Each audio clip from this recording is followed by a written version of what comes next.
যেখানে আজ পর্যন্ত কোনো মানুষ আল্লাহকে দেখেনি, তাহলে মুসলমানরা কেমন করে আল্লাহ এক হওয়ার সাক্ষী দিয়ে থাকে? কেন বলে আল্লাহ ছাড়া কোনো মাবুদ নেই? দ্বিতীয় প্রশ্ন, পৃথিবীর সবকিছু আল্লাহ তাআলার অনুগত, তাহলে পৃথিবীতে যা কিছু হয় ভালো মন্দ তার সমস্ত কিছুই আল্লাহর হুকুমে হয়ে থাকে। এই পৃথিবীতে কেন খারাপ কাজের জন্য মানুষ দোষী হয়ে থাকে? কেন সে সাজা পাবে? তৃতীয় প্রশ্ন, মুসলমানরা বলে শয়তান আগুন থেকে জন্ম নিয়েছে, আবার আল্লাহ বলেন কিয়ামতের দিন শয়তানকে জাহান্নামের আগুনে নিক্ষেপ করা হবে। শয়তান যখন নিজে আগুন থেকে তৈরি হয়েছে, তাহলে সেই আগুন শয়তানের কি বা করতে পারে? এক মুশরিক পণ্ডিতের এমন তিনটি কঠিন প্রশ্নের জবাব তৎকালীন সময়ের কোন মুসলিম আলেমরা দিতে পারেননি। এজন্য সেই মুশরিক পণ্ডিত সবসময় গর্ব করে বলতো, কোন মুসলিম আমার এই তিনটি প্রশ্নের উত্তর দিতে পারবে না। একদিন সেই মুশরিক পণ্ডিত যখন কাজের জন্য ঘর থেকে বের হলেন, আর তিনি কিছুটা দূরে গিয়ে একজন দরবেশ ফকিরকে অতিক্রম করেন। ওই ফকির বসে মাটির কিছু পাত্র বানাচ্ছিলেন। যখন মুশরিক পণ্ডিত তার পাশ দিয়ে পেরিয়ে গেলেন, তখন সেই দরবেশ জোরে আওয়াজ দিয়ে বললেন, এই যে মশাই, যদি একটু শুনতেন।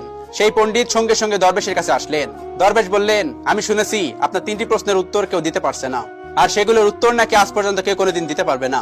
আপনি মনে করছেন যদি আপনি সেই প্রশ্নগুলো আমাকে একটু করতেন, তাহলে সেই উত্তর দিতে পারি কিনা চেষ্টা করে দেখতাম। দরবেশের মুখে এমন কথা শুনে সেই মুশরিক পণ্ডিত হাসলেন। তিনি বললেন, আমার এই প্রশ্নের উত্তর বর্তমান জামানার বড় বড় আলেমরা দিতে পারেননি, আর আপনি তো একজন ফকির মানুষ, আপনার কাছে কি বা জ্ঞান থাকতে পারে?